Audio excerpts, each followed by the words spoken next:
Hello, good morning. So in this lecture video, I will discuss about my expectations in lab. This is the first lab, Introduction to Measurement, and I also will discuss on what you have to do to complete your lab reports. Okay, so this lab is on measurement. We already know what is the importance of measurement from first chapter. We studied about that. Without measuring something, you don't know anything about that, right?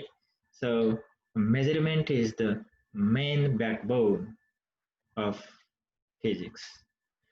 So for this experiment, you need meter tape, ruler or ruler. If you have a small ruler, you can use multiple time, or if you have the measuring tape like this, then you can use this kinds of measuring tape. Okay, so you also need protractor and a calculator. I hope you have these kinds of tools at home. You can use any kinds of ruler or metric stick or like a measuring tape, and I hope you also have a protractor and a calculator. This is not a scientific calculator. This is a simple calculator, or you can use calculator as your cell phone. Okay, so the lab equipments are not uh, too expensive, and it should be available. So from this experiment, you will learn how to measure. You are familiar with the normal measurement of the distance, but we'll use the systematic approach how to measure and how to get data, like with more accuracy. Okay, so so at the beginning, what you can do is you can measure the height of your table. It doesn't matter how much is the height of table. You can choose any table in your home and measure the height. Okay, so look at this table number one. There are 5 measurements. You may think if we measure one time, that is enough, but not in scientific arena. We have to measure things repeatedly. If we measure things repeatedly, we will be closer to the accurate value, correct value. Okay, that's why you are measuring 5 times the same thing at same side. Okay, don't measure one side of the table one time and next face of the table next time. Okay, measure the same side, choose one leg of the table and measure the height of the table by using meter stick or measuring tape like this, and you have 5 values.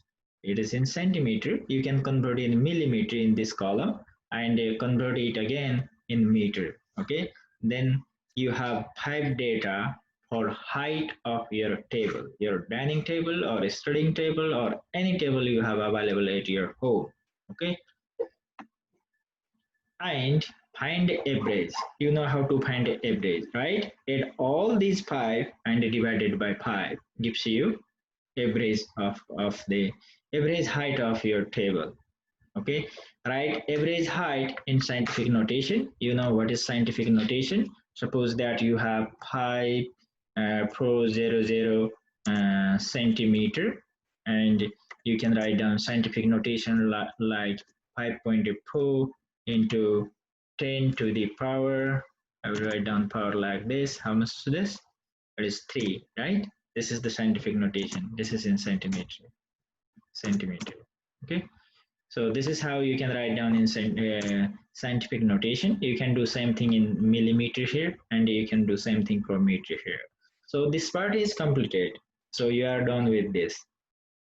If you don't understand my explanation right here, you can ask me by email.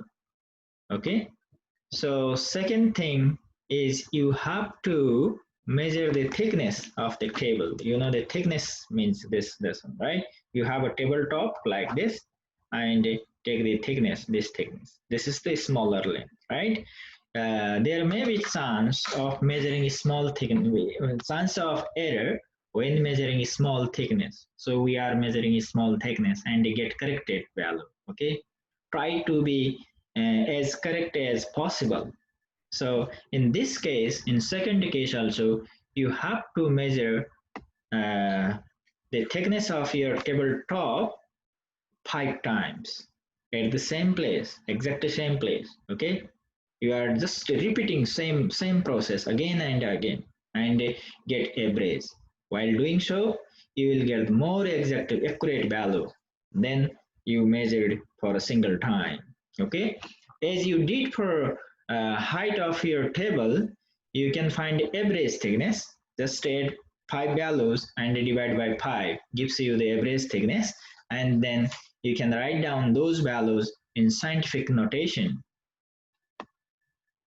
Okay, so right here is something interesting. You can guess your thumb, the length of your thumb, and then measure it.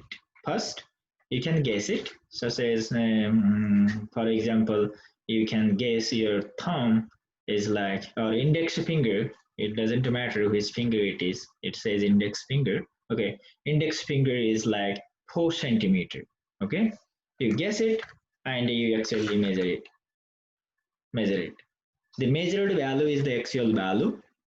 Measured value is the actual value, and your value means the guess value.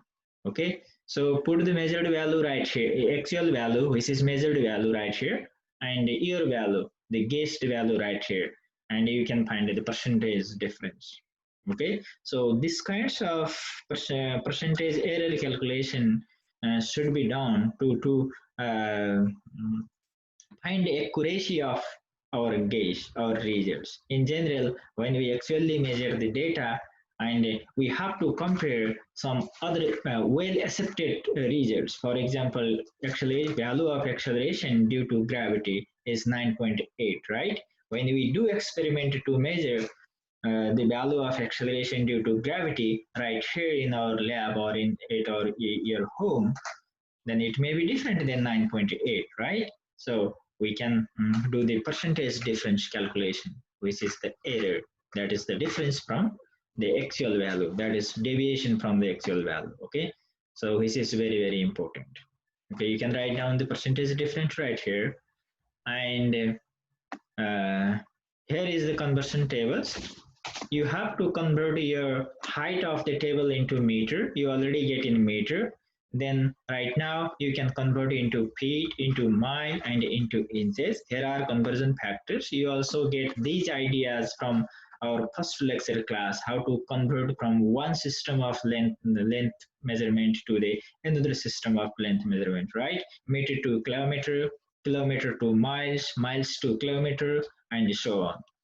Okay, the table is given here. You can use this table to fill out this table. Okay, so same, you can do same thing for this one. Okay, for the thickness of table. And last step is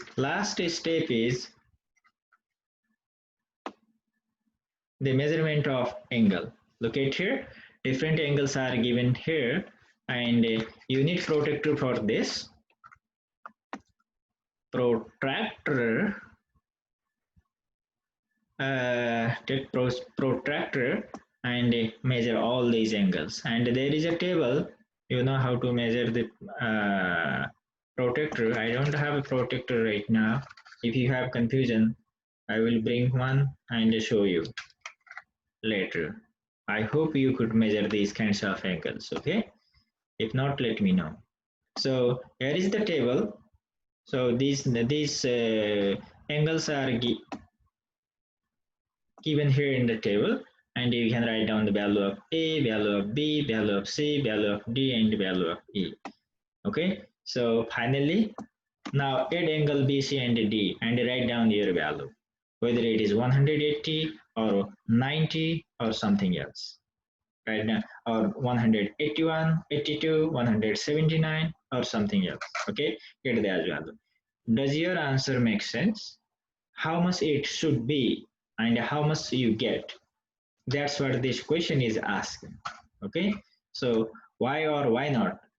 Your answer is not matching with what it should be. Okay, so answer this question accurately right here.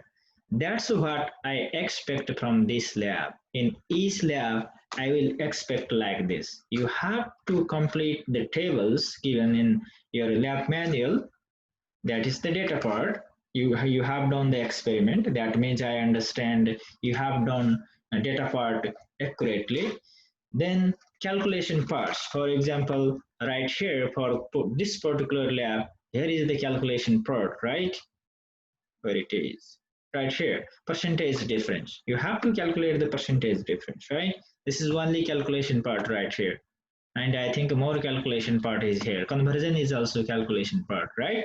You can convert one system of unit to another system. So once you are done with this type of calculation, you are done with calculation part. Okay, data calculation and answering questions if there are some questions. For example, in this lab, you have just one question, right? After getting all data and calculations, you have one question right here. Does your answer make sense? Or sometimes you may have to write down conclusion. What do you conclude from this experiment? Okay, then you can write down what you get from this particular lab. Okay, so that's all you need to do accurately. All data should be accurate, calculation should be accurate, and answer should be accurate. If you do all these parts and your answer is correct, then you will get full marks, no doubt. Okay, if there is mistake, you are missing concepts and your data is wrong, your calculation is wrong, or your answer is wrong, there will be marks reduction in marks. Okay, so I hope that's all and you will get it. If not, let me know.